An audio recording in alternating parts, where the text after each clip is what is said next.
Hello, everyone. I'm Becca, dietitian by trade, mom 24/7, wife from the start, and when there's a few extra hours in the day, you might find me hitting the trails or on horseback. And I'm Kara, a therapist to women, a mom to a boy, an entrepreneur, mountain junkie, and a postpartum runner. And this is Fit for a Queen, a podcast that's devoted to the female athlete wanting to balance the teeter-totter of all the things we desire out of life as women: performance, health, intellect, and taking time for self, even if we only get 1 minute out of the day. We're so excited to be bringing you the queens in the athletic world who have done just that. Okay, ladies, take a seat at your thrones, grab your crowns, and welcome to Fit for a Queen. High-energy entrepreneurial executive Caitlin M Brewer is passionate about empowering people, organizations, and communities to enhance the impact of social movements. As president and CEO of Darkness to Light, the nation's leading advocate for the prevention of child sexual abuse, her expertise in transforming organizational cultures, achieving programmatic scale, and implementing behavior change communication lends invaluable insight to the larger conversation of child protection as a collective adult responsibility. Since 2016, Caitlin's leadership has resulted in exponential growth in programmatic reach and increased standing as a chief influencer in the space of child safety. Through education, advocacy, and research, Darkness to Light continues to revolutionize the way society keeps children safe from abuse. Previous to Darkness to Light, Caitlin was Chief of Operations for Washington, D.C.-based Children of Fallen Patriots, a foundation committed to supporting the children of military veterans, with a focus on increasing transparency and accountability. Prior to that, Brewer worked with Africare as Director of Strategic Engagement, managing Johannesburg-based programmatic activity and regional business development initiatives for Southern and Eastern Africa. Caitlin's dedication to innovation, emerging technologies, and cross-team alignment empower nonprofits to achieve critical social goals. Her work has resulted in sustainable change for communities, both nationally and internationally. Caitlin continually demonstrates that grassroots community initiatives lay the groundwork for organizations to expand their missions globally. Caitlin is a graduate of Wheaton College in Boston, Massachusetts, with a bachelor's in international relations and French. She lives in Charleston, South Carolina, with her spouse. Caitlin, welcome to the podcast. I'm so excited to be talking about this very important topic today. And I want to know a little bit more about Darkness to Light organization. I first found out about you. I was actually listening to Allie Raisman on the Dax Shepard podcast, and she was talking about the organization, how you guys are really involved with discussions around protecting youth athletes from sexual abuse. So can you tell us a little bit more about Darkness to Light and how you guys have taken on this issue as well? Yeah, absolutely. It's a pleasure to be with you all today. Thank you so much for having me on and talking about this incredibly important but difficult topic. So Darkness to Light's about 20 years old, and we started in Charleston, South Carolina because a group of women really were frustrated by the fact that they were waiting until children had been abused to see them at the CAC. And so they created this training called Stewards of Children. And it's a 2-hour training. It's evidence-informed, and it brings you through 5 steps, basically, to recognize, react responsibly, and prevent child sexual abuse. And so that training, sort of grew in the Southeast. It's a train-the-trainer model. So we have about 13,000 facilitators across the country and 17 other countries. Now obviously COVID has forced us into sort of the live virtual setting. So we do it a lot over Zoom. And you can also just take it online, which is actually how we partner with Allie Raisman. She has a Flip the Switch campaign. So anyone can go on to that website, fliptheswitchcampaign.org, and take it for free. That's awesome. Yeah. Well, This is such a big topic. So can you break it down for us a bit? What makes the world of sports or the culture of sports that could put a child in a risky situation for abuse? Yeah, so when you think about abuse in its most basic form, any form, whether it's sexual, physical, mental, it's a power dynamic. And that doesn't mean that there aren't sexual components in play when it comes to child sexual abuse, because there are. But when you think about a power dynamic, you think about, a child is never going to be equally as powerful as their abuser, right? But a child's also not going to be equally as powerful as their coach or their parent pushing them to, perfect their sport. And so when you add the layer in sports of the honor and the respect and the dignity that's demanded of those who are sort of in charge of all of the youth athletes, you put adults in a position where they have almost unlimited power over these kids. And so that's a really unsafe dynamic when it comes to those who are looking to abuse children. And I want to be clear, there are millions of adults out there who are safe adults, who coach, who, volunteer, who travel with travel teams, who are safe people. But the reality is those who are looking to hurt kids are going to put themselves in a position to be around children in places where they can take advantage of the situation and have that power naturally. Absolutely. Do you think the occurrence is increasing, or, gosh, I'm just thinking about this. The culture of sports has changed so much and we're hearing about it more, but do you think occurrence is increasing? Or are we just shedding more light on it and athletes are coming forward more? What do you think has been going on in the world right now as we are just hearing more and more about it? So I think you're hearing a lot about legacy cases right now. A lot of the things that are happening have happened in the past. But that being said, Larry Nassar was still the USA Gymnastics doctor when all of these brave gymnasts came forward, So he was still actively treating gymnasts and hurting gymnasts when, Rachel disclosed finally. And so I should say disclosed and was listened to. And so there are currently today ongoing cases that are actively happening that people have not caught yet because they have yet to be educated. They have yet to find the courage to disclose. They have yet to find someone to believe them. And so that is why it is not sort of a let me take this course in a couple weeks. It is an urgent matter, and we're hearing about it because you are finding that people have more courage and are more educated than they were even, let's say, 5 years ago. There are, the professional community is sort of debating what the prevalence rate is now. The reality is, Kara, that there's not a ton of money out there for research around this topic. And so, those organizations that are looking to put research out there around prevalence sometimes struggle to put out data as frequently as they would like because there's just a lack of funding around, covering the cost of that research.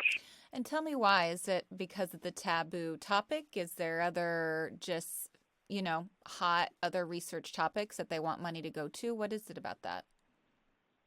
So, part of it is that funders have their niche things that they fund, right? So maybe it's education, maybe it's systemic racism, maybe it's criminal justice reform. And, those are all obviously incredibly valid topics to fund. The reality is that child abuse does not necessarily get the platform that is necessary because, one, adults tend to focus on adults. I know that sounds crazy, but it's true. And two, the reality is that it is a stigmatized topic, and people don't understand how childhood trauma, particularly sexual trauma, influences a lot of the things that I just mentioned. So we know that if a child is suffering from at least one ACE, adverse childhood experience, i.e. sexual abuse, then you're going to get to a place where they can't perform in school, or they are not performing on the soccer field, or, they're going to grow up and use substances. They're going to make bad decisions that incarcerate them. And so it is the root cause of many of, society's ills, and trying to educate funders that there is a connection and that you'll actually see better outcomes in your education projects if you focus on the prevention of child abuse. It's an ongoing conversation. Yeah, that prevention of of something and where we need to look at versus what we're seeing as the kind of the symptom, right? Right. So we're getting a little bit better awareness. We're needing more research and money going to. What else do we need to do? What are some other kind of things that we need to do better at when it comes to just abuse within the athletes? What are some other kind of strategies there that we need to do better with? So I think I'm speaking to parents specifically right now. I know how badly parents want their children to succeed at whatever given sport their kid is excelling at. But the reality is we have to accept the fact that there is a possibility of danger, particularly associated with the more elite levels and the travel teams that your child is participating in. Mm-hmm. And I'm not advocating for everyone to accuse everyone of being, someone trying to abuse a child. That's not what we're talking about. But the vigilance that I would request parents to adopt really needs to be universally discussed amongst adults. And it's hard enough to speak to your children about those types of things, but to speak to another adult is actually more anxiety producing for most adults. And so being able to create a culture of communication around this, to create standard operating behaviors on travel teams and at the elite level in particular, so that people don't feel accused, but that it just becomes a culture of safety, is really going to catapult the athletic community to a place where children are much safer when they're participating in some of these sports. Gosh, that's a really good point of, again, setting up a system that adults can do that within the community, within the sport organization, to help athletes. What are some other top key strategies to lowering the incidence of athletes and keeping our youth athletes safe? Yeah, so I recommend being unpredictable. So if the coach who, is out there trying to hurt a child knows that you are consistently 10 minutes late picking up your kid from practice, then they're going to count on the fact that they have those extra 10 minutes potentially alone with your child. So, sometimes show up early, sometimes stay for the whole practice.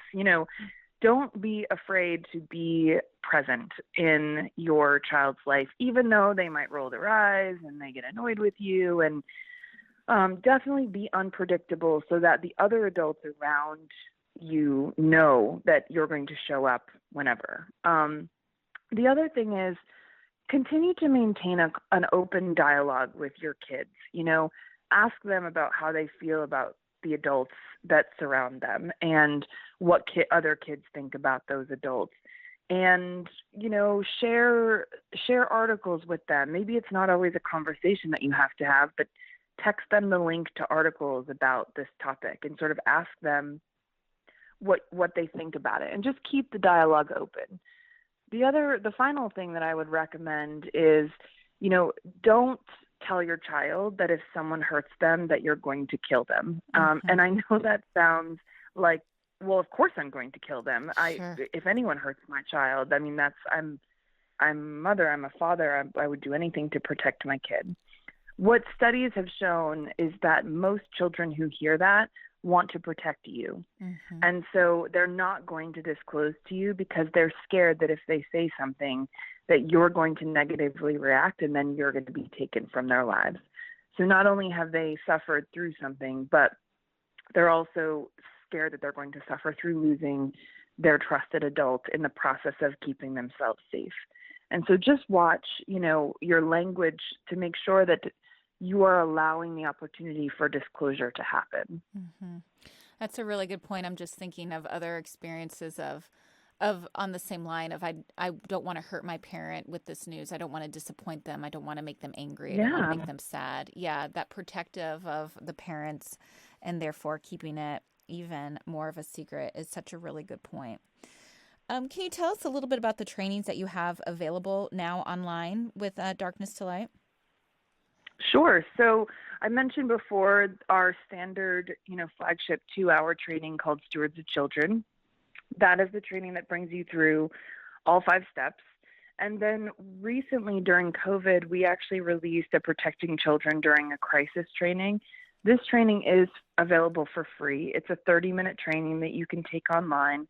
It gives you a family action plan that you can build out with your family.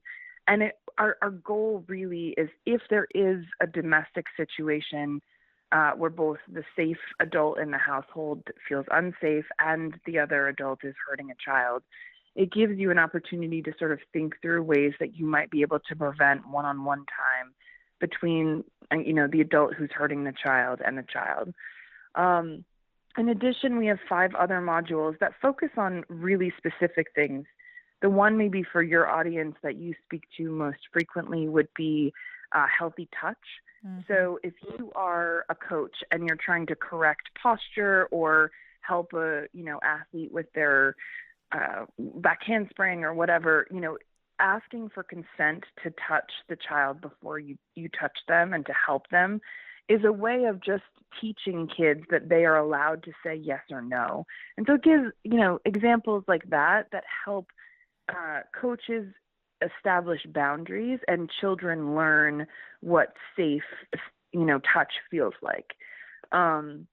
We also have a training that connects, child sexual abuse, which we also call non-commercial sexual exploitation, to commercial sexual exploitation, i.e. human trafficking. Mm-hmm. So that was a lot of words, but what that means basically is, child sexual abuse without compensation is actually connected to human trafficking because of the boundaries that those children did not originally form as young, growing individuals. And so those who are trafficked are often, those are the qualities that the pimps and traffickers prey upon, because they know that those kids are more vulnerable and have less self-reliance and self-esteem. Mm-hmm. Wow. Some great resources. And you guys are really doing so much. What other programs and work is Darkness to Light focusing on at this time? Tell us a little bit more. Yeah, we have a couple different things up our sleeves. We are working with a lot of youth-serving organizations. There has been a work with regard to, putting together codes of conduct and checking boxes around, are your staff members behaving in certain ways? And those are all very important things. But as we know, checking a box is not the same thing as changing culture. Mm-hmm. And so we're really trying to figure out, how do we systemically change the culture of youth-serving organizations so that it is standard operating behavior to not be alone with a child? And most youth-serving organizations have these codes of conduct, but whether they get implemented or not can often be a little tricky, particularly with new staff. Mm-hmm. We're also putting together an app that we're hoping to release soon, which will help parents in their day-to-day actions. So, connecting with a calendar so that they might be able to be reminded to show up to that practice early, or they might get a sample text message to send a parent who's, going to be hosting their child for a sleepover. Because, again, this language component and the day-to-day activity is what's really important in terms of universally changing culture so we can protect kids better. Mm-hmm. Absolutely. Kaylin, this is really great information. And the tips you're sharing, I really love the unpredictability aspect. I think that's a great tip. And again, thank you for being on, for talking about a serious but much needed topic. So at the end of each interview, we like to know how you are living out the FIT philosophy, especially in this kind of crazy time right now. So how are you balancing performance, health, intellect, and taking time for self, and really being so busy with Darkness to Light? I love this question. It's something that I focus on with my team quite regularly. Mm-hmm. And we are, we're huge into mental health because of what we talk about day in and day out. So some of the things that we universally do, and I do in particular, is I turn off the notifications for my phone, mm-hmm. Whether it's email or Twitter. I I need to be able to go onto it when I want to go onto it. I don't want that phone sort of dictating, my behavior, which really helps calm anxiety and, allows me to focus on some of the things that I need to get accomplished. So I feel that sense of accomplishment. I recently purchased an at-home workout bike. So I finally am getting back into a place where I'm using physical exercise for, my mental health. And honestly, I just continue to talk to my colleagues and create support networks and support systems because we're all going through some crazy moments now. And I think it's really important that we have that network, both personally and professionally, where we don't feel like we're alone and we can be honest about how insane the last, 10 months have been. Mm-hmm. Yeah, I'm just thinking about the work that you guys do of, again, being a therapist and working with people that work with intense topics and intense environments. And then we have an intense time that we're living in. It's kind of stuff on top of stuff on top of stuff. So I can see where taking care of yourself is really important within your organization. And I want to give a shout out to my board.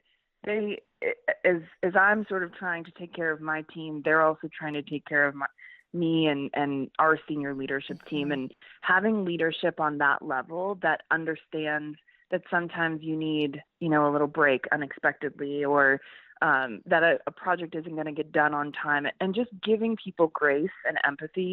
My board is sort of pristine at that, and I'm very grateful to have the leaders that I do, helping me guide this organization. Oh, absolutely. I think that's such an important aspect of how people are taking care of their people is really important now. So thank you for doing that. And thank you for being on. We're going to post all the information that people can access Darkness to Light. And again, thank you for talking about this topic, Caitlin. Thanks for having me on. I really appreciate it. Have a good one. And bye, Queens. Today's episode is brought to you by yours truly. I'm excited to announce the releasing of my book, Finding Your Sweet Spot in Sport, Avoiding Relative Energy Deficit in Sport, also known as RED-S, by optimizing your energy balance. Be sure to follow me on social media or go to my website, www.beccamccombel.com. Bye, Queens. For additional information on today's topic and guests, follow us on Facebook, Twitter, and Instagram at Fit for a Queen. And # Fit for a Queen. Don't forget to rate us on iTunes. We can't wait for you to join us next time on Fit for a Queen. Bye, Queens.